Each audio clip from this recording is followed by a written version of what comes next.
اعوذ باللہ من الشیطان الرجیم بسم اللہ الرحمن الرحیم۔ حضرت اسماعیل علیہ السلام حضرت ابراہیم علیہ السلام کے بڑے فرزند تھے۔ قرآن کریم میں ان کا تذکرہ 8 جگہوں پر آیا ہے۔ حضور صلی اللہ علیہ وسلم اور عرب کے مشہور اور باعزت خاندان قریش کا تعلق بھی انہی کے نسل سے ہے۔ پیدائش کے بعد حضرت ابراہیم علیہ السلام اللہ تعالیٰ کے حکم کے مطابق انہیں ان کی والدہ کے ساتھ بیت اللہ کے قریب چٹیل میدان میں چھوڑ کر چلے گئے تھے۔ جب کھانے پینے کا سامان ختم ہو گیا تو حضرت اسماعیل علیہ السلام کی تربیت و پرورش کے لیے اللہ تعالیٰ نے زمزم کا چشمہ جاری کر دیا جو آج تک موجود ہے۔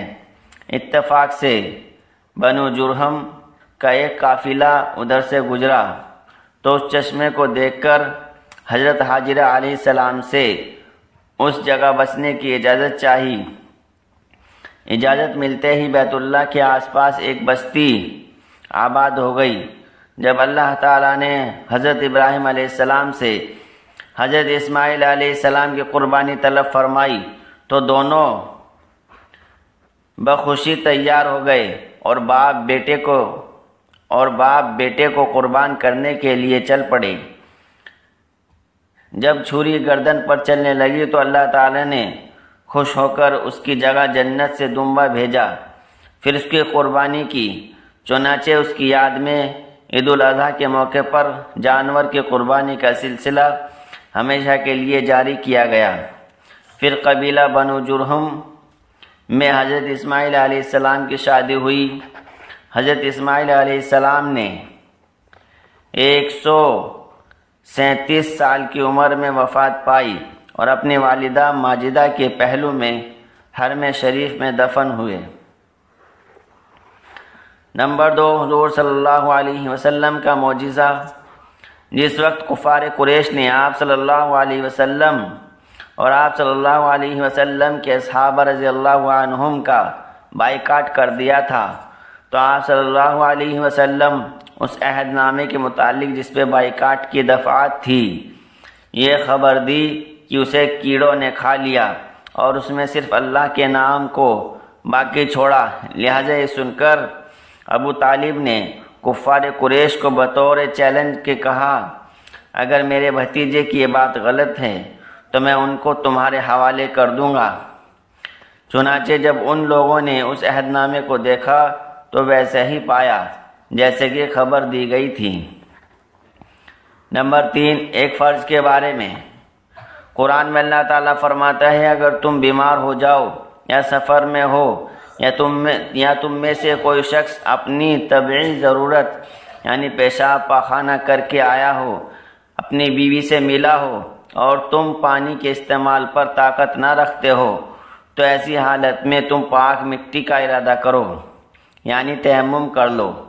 خلاصہ اگر کسی پر غسل فرض ہو جائے اور پانی استعمال کرنے کی طاقت نہ ہو تو ایسی صورت میں غسل کے لیے تیمم کر کے نماز پڑھنا فرض ہے۔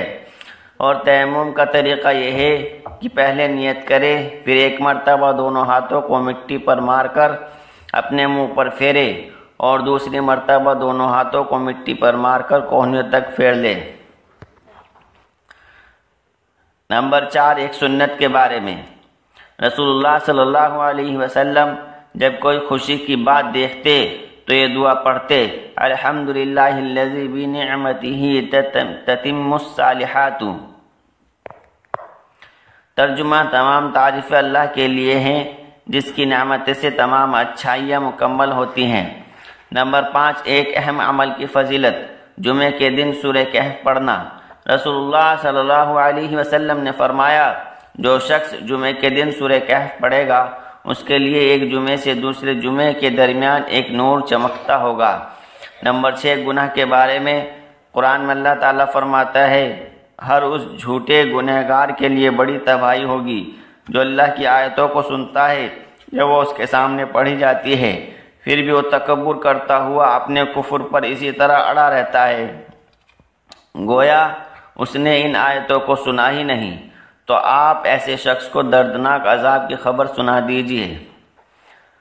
نمبر 7 دنیا کے بارے میں قرآن میں اللہ تعالیٰ فرماتا ہے ہم نے تم کو جو کچھ دیا ہے اس میں سے خرچ کرو اس سے پہلے کہ تم میں سے کسی کو موت آ جائے اور پھر موت کو دیکھ کر کہنے لگے کہ اے میرے رب تو نے مجھ کو اور تھوڑے دنوں کی مہلت کیوں نہ دی تاکہ خوب خرچ کرنے کے بعد میں نیک لوگوں میں شامل ہو جاتا۔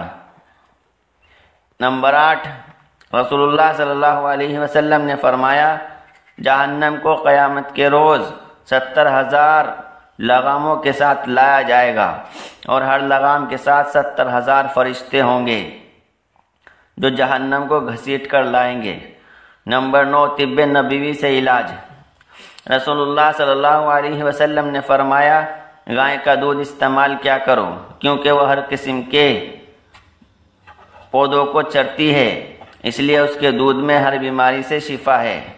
نمبر 10 نبی صلی اللہ علیہ وسلم کی نصیحت۔ رسول اللہ صلی اللہ علیہ وسلم نے فرمایا اپنے مہمان کے ساتھ کھاؤ کیونکہ وہ تنہا کھانے میں شرم محسوس کرتا ہے۔